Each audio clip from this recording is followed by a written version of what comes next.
जय Hind everyone. India ने launch किया है अपना फर्स्ट ऑप्टोसार सैटेलाइट और ये वर्ल्ड का फर्स्ट ऑप्टोसार सैटेलाइट है। क्या होता है ऑप्टोसार सैटेलाइट, इसके बारे में हम डिस्कशन करेंगे। बट ये एक प्राइवेट स्टार्टअप ने सेंड किया है। क्या है प्राइवेट स्टार्टअप का रोल इंडिया में, उसके बारे में भी हम डिस्कशन करेंगे।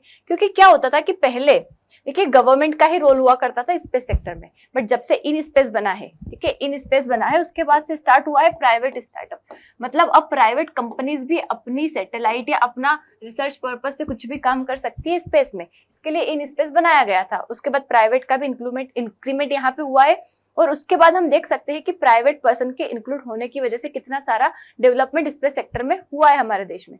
बट आज हम बात करने वाले ऑप्टोसार की। ये ऑप्टोसार क्या है? देखिए आपने नाम सुना होगा ऑप्टिकल इमेज। ये बना है इससे optical image and synthetic aperture radar. ठीक है, optical image plus synthetic aperture radar. देखिए आपने सिंथेटिक अपर्चर रडार के और नाम भी सुने होंगे, like we heard about NISAR, NASA, ISRO synthetic aperture radar. अभी सिंथेटिक अपर्चर रडार अलग है और ऑप्टिकल इमेज। अभी तक जो भी वर्ल्ड में सैटेलाइट बने हैं, कुछ बने हैं ऑप्टिकल इमेज के ऊपर। ठीक है, ऑप्टिकल इमेज मतलब कि हाई रेजोल्यूशन का इमेज देना। ठीक है, ऑप्टिकल इमेज का सिंपल काम होता है कि अगर आपने किसी चीज की फोटो खींची तो अच्छी क्लियर इमेज आपको दिख जाए, मतलब जैसा वो दिख रहा है वैसे वैसे आपको क्लियर इमेज दिखाई दे दे, वो होता है ऑप्टिकल इमेज। बट मानो अब यहाँ पे क्लाउड्स आ जाते, बारिश हो जाती है, रात का टाइम अंधेरा है, तो अब वो इमेज क्लियर नहीं दिख पाएगी। अब वहां पे यूज होगा किसका? सिंथेटिक अपर्चर रडार का। ये क्या करेगा? नाम से समझ आ रहा है आपको, रडार। रडार मतलब रडार क्या करता है? डिटेक्ट करने का काम करता है। तो रडार की हेल्प से और ऑप्टिकल इमेज की हेल्प से बिल्कुल क्लियर इमेज हमें प्रोवाइड करवाने वाला है ये सैटेलाइट, जिसका नाम है ऑप्टोसार सैटेलाइट। ये काय का काम करेगा? देखो, एक तो अर्थ के ऑर्बिट करेगा और कैसा ऑर्बिट करने वाला है? सन सिंक्रोनस। सन सिंक्रोनस ऑर्बिट का मतलब होता है कि जिस तरीके से, देखिए 2-3 तरीके के ऑर्बिट होते हैं। अगर कोई चीज यहाँ पे इक्वेटर के आसपास रोल कर रही है, इक्वेटर के आसपास रिवोल्यूट कर रही है, तो वो हो जाएगा यहाँ पे इक्वेटोरियल ऑर्बिट। अगर इस तरीके से कर रही है तो वो हो जाएगा पोलर ऑर्बिट, जो पोल के आसपास कर रहा है। अगर कोई इस तरीके से करता है तो वो हो जाता है यहाँ पे इंक्लाइंड ऑर्बिट। और इसी में अगर ऐसा कोई ऑर्बिट कर रहा है जो कि सन के साथ साथ, मतलब देखो इक्वेटर पे करेगा तो नहीं कर पाएगा, लेकिन पोलर ऑर्बिट जो रहेगा वो क्या होता है, मतलब पोल के आसपास घूम रहा है और साथ ही अर्थ रोल कर रही है। देखो वो पोल के आसपास घूम रहा है, अर्थ ऑटोमेटिक रोल कर रही है, तो उसमें सारे नेशंस जो है धीरे धीरे क्या हो जाएंगे, मतलब पूरी अर्थ एक तरीके से कवर हो जाएगी। तो उसे हम कह रहे हैं यहाँ पे सन सिंक्रोनस। मतलब अर्थ का हमें क्या दे सकता है? ये मॉनिटरिंग करके पूरा डेटा प्रोवाइड करवा सकता है, क्लियर इमेज हमें प्रोवाइड करवा सकता है। तो कई तरीके से बेनिफिट हमें पहुंचाने वाला है, इसी के बारे में हम बात करेंगे। इसका नाम मिशन दृष्टि रखा गया है। वर्ल्ड का पहला ऑप्टोसार अर्थ, मतलब ऑप्टोसार सैटेलाइट है ये।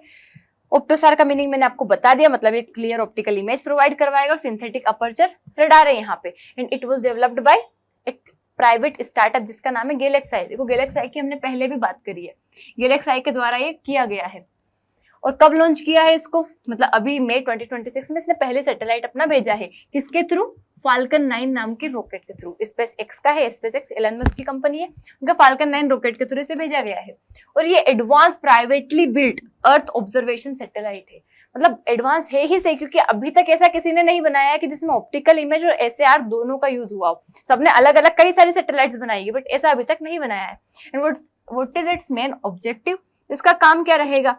हाई रिजोल्यूशन अर्थ की इमेज प्रोवाइड करवाना, साथ ही ऑल वेदर सर्विलांस, चाहे वेदर कैसा भी हो, हर किसी में surveillance, day and night monitoring करना, उसके साथ रियल टाइम इंटेलिजेंस प्रोवाइड करवाना, ये सारा इसका काम रहेगा। अब देखिए ऑप्टोसार टेक्नोलॉजी की हम बात करें तो ये क्या होता है? Optical imaging plus synthetic aperture radar. Optical image का काम रहता है कि जो नेचर जैसा दिख रहा है आपको वैसे की वैसी इमेज बना देना, गुड विजुअल क्लैरिटी रहे। बट ये नाइट के टाइम पे, क्लाउड के टाइम पे काम नहीं कर पाता। ये जब इसको उजाला रहेगा, लाइट रहेगा, तभी काम कर पाएगा। ऑप्टिकल जुड़ा ही लाइट से है, तो लाइट रहेगा तो काम कर पाएगा। बट व्हाट अबाउट अगर बादल आ गए, यहाँ पे मौसम खराब है, यहाँ पे रात का टाइम है, तब इमेज कैसे देख पाएगा? तो उसके लिए यहाँ पे एसएआर का यूज किया है, ये रडार का यूज करेगा। ये क्लाउड में, रेन में, day and night all time काम करेगा। तो इन दोनों की हेल्प से हमें मिल जाएगी क्लियर इमेज। रिवोल्यूशनरी इसीलिए बन गया है क्योंकि ये मतलब हर तरीके के वेदर को पेनिट्रेट करके क्या कर सकता है, हमें इमेज प्रोवाइड करवा सकता है। And it can continuously monitor, मतलब पूरी अर्थ को मॉनिटर कर सकता है। फॉर एग्जाम्पल अगर हमें इंडो पैसिफिक रीजन के ऊपर मॉनिटरिंग करना है, हम अपने देश में बैठे हम जानना चाहते हैं यहाँ क्या हो रहा है क्या नहीं हो रहा है, तो हम ऑटोमेटिक इसकी हेल्प से क्या कर सकते हैं, पूरे इंडियन ओशन रीजन का मॉनिटरिंग कर सकते हैं, हमारे देश के एग्रीकल्चर की मॉनिटरिंग कर सकते हैं, इवन डिफरेंट पर्पज से हम क्या कर सकते हैं, इसको यूज कर सकते हैं। और ये इंडिया को एक बड़ा नाम देगा, मतलब सोचो वर्ल्ड में अभी तक किसी ने नहीं किया, और अगर इंडिया इस चीज को कर रहा है तो इंडिया का क्या दिखेगा, यहाँ पे एक बड़ा रोल दिखेगा हमें। तो faster and more accurate intelligence provide करवाता है ये हमें, ठीक है। और किसकी हेल्प ले रहा है ये, ऑप्टिकल इमेजिंग की और SAR इमेजिंग की, दोनों की। फीचर्स हम देख लेते हैं यहाँ पे। ऑल वेदर कैपेबिलिटी, जैसे आपको बता दिया, चाहे फोग हो, रेन हो, स्टॉर्म हो, क्लाउड हो, कुछ भी हो, डे इन नाइट 24/7 मॉनिटरिंग करेगा। साथ ही AI बेस्ड, AI का यूज करके यहाँ पे आपको डेटा प्रोवाइड करेगा, एक्यूरेट इमेज प्रोवाइड करवाएगा, हाई रिजोल्यूशन की इमेज मिलेगी, 1.8 मीटर अराउंड क्या रहेगा इसका रिजोल्यूशन रहेगा, रियल टाइम ऑब्जर्वेशन रहेगा, मतलब एग्जैक्ट टाइम, ऐसा नहीं कि आपने कोई चीज देखी उसके वो 1 घंटे बाद बता रहा है, मतलब 10 मतलब जो ज्यादा टाइम हो गया, 4-5 घंटे हो गए उसके बाद आपके पास इमेज आ रही है, ऐसा नहीं, रियल टाइम यहाँ आपको जो दिखा वैसा का वैसा। वरना तो ऐसे पता चले कि उसने किसी कैमरे ने क्लिक किया कि हाँ यहाँ पे एनिमी का शिप आ रहा है, अब आपके पास इन्फॉर्मेशन आ रही है, आपके पास इमेज बन रही है 2-3 घंटे बाद, इतनी देर में तो एनिमी कुछ भी कर सकता है, बट ये रियल टाइम आपको इमेज प्रोवाइड करवाएगा। सन सिंक्रोनस ऑर्बिट है, मतलब रेगुलर अर्थ का ऑब्जर्वेशन करेगा, हर नेशन उसमें इंक्लूड हो जाएगा। इंपॉर्टेंस इंडिया के लिए क्या होगा, तो हमारी डिफेंस और नेशनल सिक्योरिटी के लिए काफी ज्यादा इंपॉर्टेंट रहेगा कि हम हर चीज की मॉनिटरिंग कर सकते हैं और हर चीज के बारे में पता कर सकते हैं। बॉर्डर का सर्विलांस करना, चाइना पाकिस्तान बॉर्डर हो गया, इनफिल्ट्रेशन तो नहीं हो रहा है, मिलिट्री की क्या एक्टिविटीज हो रही है ये सब हम जान सकते हैं यहाँ से। साथ ही मेरीटाइम सर्विलेंस करना हमारे इंडियन ओशन रीजन का, ये इंपॉर्टेंट हो जाता है। उसके बाद डिजास्टर के टाइम पे, लाइक कहीं पे फ्लड्स आ गया, कहीं पे ड्रॉट जैसी सिचुएशन है, कहीं पे अर्थक्वेक आ गया, बारिश बहुत ज्यादा हो गई, ऐसा कोई भी अगर डिजास्टर आ जाता है नेचुरल, तो वहां पे हम क्या कर सकते हैं, आसानी से घर बैठे बैठे देख सकते हैं। फॉरेस्ट फायर हो गया, वहां पे अंदर तो जा नहीं पाएंगे, लेकिन मतलब ऑटोमेटिकली इसकी हेल्प से हमें पता चल जाएगा और उस टाइम पे हम जो भी यूजफुल एफर्ट्स रहेंगे वो सारे हम यहाँ पुट कर सकते हैं। एग्रीकल्चर और इकोनॉमी के टाइम पे लाइक क्रॉप मॉनिटरिंग करना, सोइल का moisture, drought prediction, small farming methods, मतलब जो भी है जहां जहां हम यूज कर सकते हैं वहां वहां हम कर सकते हैं। जहां पे सर्विलांस की रिक्वायरमेंट होगी, मॉनिटरिंग की रिक्वायरमेंट होगी, अगर हमें क्लियर इमेज चाहिए होगी, तो ऐसे पर्पस से जहां जहां यूज होगा वहां हम कर लेंगे, पूरे अर्थ पे कर सकते हैं हम।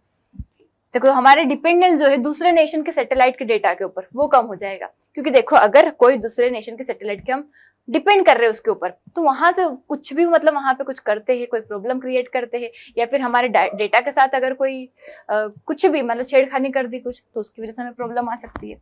इंडिया का सेल्फ रिलायंस बढ़ा रहा है अपनी स्पेस टेक्नोलॉजी के ऊपर। देखो हम वैसे भी बात कर रहे हैं, आत्मनिर्भर भारत की बात करते, अपने देश की हम बात करते, मेक इन इंडिया की बात करते, कि हमें सब कुछ अपना बनाना है, अपनी चीजों के ऊपर काम कर रहे हैं, हम डिफेंस में फोकस कर रहे हैं कि हम उसमें सेल्फ रिलायंट बने। ऐसे हम स्पेस सेक्टर में भी कोशिश कर रहे हैं कि अपनी हम खुद चीजें बनाए, हम फॉरेन के ऊपर रिलाई नहीं करें, तो उसमें काफी इंपॉर्टेंट रोल प्ले करेगा। ग्लोबली भी इंपॉर्टेंट रहेगा, क्लाइमेट का मॉनिटर करना, डिजास्टर का रिस्पॉन्स, एनवायरमेंटल प्रोटेक्शन या ग्लोबल मैपिंग करना हो, इंटेलिजेंस से रिलेटेड हो, इन्फॉर्मेशन से रिलेटेड हो, तो वर्ल्ड में भी किसी भी नेशन को रिक्वायरमेंट हुई तो वहां पे भी ये हेल्प करेगा।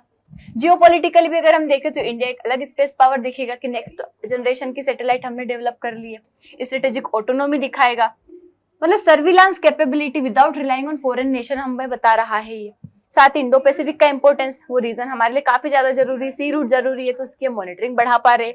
स्पेस डिप्लोमेसी, मतलब यहाँ पे इंडिया जो है डेटा लेके दूसरे नेशन को प्रोवाइड करवा सकता है, तो ये अलग इंडिया को क्या दिखा रहा है, यहाँ पे लीडरशिप रोल उसका दिखा रहा है। लाइक डिजास्टर मैनेजमेंट से रिलेटेड हो गया, एग्रीकल्चर, सिक्योरिटी कोऑपरेशन, किसी भी चीज से रिलेटेड अगर डेटा की रिक्वायरमेंट लगी तो India can show this data to another nations, तो वो यहाँ पे इंडिया को बेनिफिट पहुंचाएगा। वही क्यों हिस्टोरी के, तो वही यहाँ पे हम एक कंक्लूजन के फॉर्म में, एक समरी के फॉर्म में देख सकते हैं कि वर्ल्ड का पहला ऑप्टोसार सैटेलाइट है, ऑप्टिकल और सार दोनों इमेज टेक्नोलॉजी को यूज कर रहा है, all weather day and night surveillance capability है, इंडिया का डिफेंस और डिजास्टर मैनेजमेंट बढ़ा रहा है, इंडिया का प्राइवेट स्पेस सेक्टर को बढ़ा रहा है, साथ ही जियोपॉलिटिकल और टेक्नोलॉजिकल स्टेटस को बढ़ा रहा है। देखो पहले इंडिया क्या करता था, दूसरे नेशन के ऊपर रिलाई करता था, उनसे हेल्प लेता था, अब वो क्या बन गया है, अब हम इंफॉर्मेशन प्रोवाइडर बन गए हैं, मतलब स्पेस टेक्नोलॉजी के लीडर बन रहे हैं धीरे धीरे। That's all about it. I hope आपको समझ आया होगा, वीडियो अच्छा लगा होगा, अच्छा लगा तो लाइक शेयर सब्सक्राइब जरूर करना है। थैंक यू सो मच, जय हिंद।